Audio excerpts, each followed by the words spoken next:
নারী প্রতিনিধিত্ব শুধু আমি ইসলাম ধর্মের মানুষের জন্য না, এখানে হিন্দু বৌদ্ধ খ্রিস্টান সবার জন্যই হবো, যেহেতু আমি এজিএস পদপ্রার্থী। সকল ধর্মের শিক্ষার্থীর জন্যই আমরা প্রতিনিধি হয়ে আসবো। আমাদের একটা কেন্দ্রীয় মন্দির আছে, কিন্তু এই মন্দিরে আমরা শুনি যে কয়েকদিন পরপরই চুরি হয়, নিরাপত্তা নেই। আমরা চেষ্টা করব যে সেখানে যেন একটা সবসময় কোনো প্রহরীকে বসিয়ে রাখা যায়, যাতে এখানে চুরির ব্যবস্থা না হয়।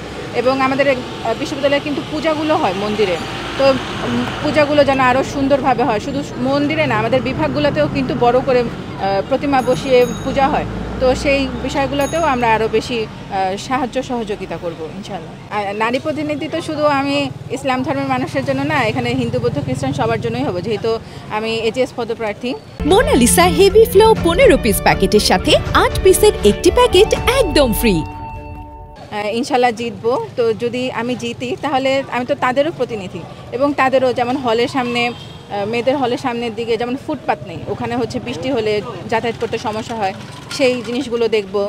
আমাদের বিশ্ববিদ্যালয়ে হচ্ছে 50% নারী শিক্ষার্থী। তো নারী শিক্ষার্থীরা অনেক সময় হয় কি যে তারা বুঝে না যে কার কাছে তাদের চাওয়ার কথা বলবে, বা তার কাছে মানে যে অধিকার থাকে কার কাছে গিয়ে বলবে বিষয়গুলো। তো আমরা যখন নারী প্রতিনিধি হিসেবে সেখানে আসছি, তো তারা এখন চিহ্নিত থাকবে যে এই আপুর কাছে বলা যাবে বা এই ছোটো বোনের কাছে বলা যাবে। তখন তাদের বিভিন্ন যে সমস্যা, হলকেন্দ্রিক সমস্যা, বিশ্ববিদ্যালয়ের ভিত্তিক যে সমস্যাগুলো, সেগুলো হচ্ছে তারা আমাদের কাছে বলবে, এবং আমরা সেগুলো খুব সুন্দর করে বাস্তবায়ন করার চেষ্টা করব। আমাদের পরিকল্পনা হচ্ছে আমাদের বটতলা যেটা, সেখানে সবাই খাওয়া দাওয়া করে, কিন্তু এখানে মেয়েদের কোনো ওয়াশরুমের ব্যবস্থা নেই। দেখা যাচ্ছে যে ছেলেদের ওয়াশরুমের ওখানে যেতে হচ্ছে বা হলে ফিরে আসতে হচ্ছে। আমরা সেই জিনিসটা করব, ইচ্ছা আছে। আর আমাদের সেন্ট্রাল মসজিদে মেয়েদের জন্য আলাদা কোনো নামাজের জায়গা নেই, জাস্ট একটা কাপড় দিয়ে আলাদা করা, আবার প্রবেশ পথে একসাথে, বা অজুখানা বা ওয়াশরুমও নেই। তো আমরা সেই দিকে ফোকাস করব, ওটা যেন করা যায়। এবং ক্যাফেটেরিয়াতেও হচ্ছে অনেক সময় যারা ধরে নিকাপ পরে তাদের খাওয়া দাওয়া অসুবিধা হয় ওপেন প্লেসে। আমরা চেষ্টা করব যে একটু আলাদা কিছু করা যায় কিনা, পার্টিশন দিয়ে, যাতে সেখানে তারা করতে পারে। আবার টিএসসির ওয়াশরুম, তারপর বিভাগের ওয়াশরুমগুলো একটু যথেষ্ট পরিমাণে নোংরা থাকে, সেগুলো হাইজিন মেনটেন করার চেষ্টা করব।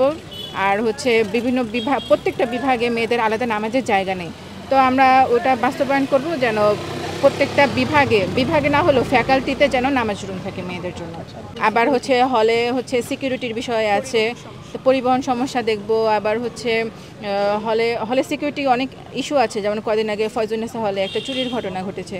তো এখানে দেখা যায় যে সিসি ক্যামেরাগুলো সচল থাকে না, সেই বিষয়গুলো একটু দেখব। বা হাইওয়ের পাশে যে হলগুলো হয়েছে সেগুলোতে মানে প্রাচীরগুলো খুব মানে অনেকগুলো নিচু করা, তো দেখা যায় যে প্রাচীর টপকে চলে আসতে পারে। তো এই যে নিরাপত্তার বিষয়গুলো, সেগুলোতে আমরা ফোকাস করব।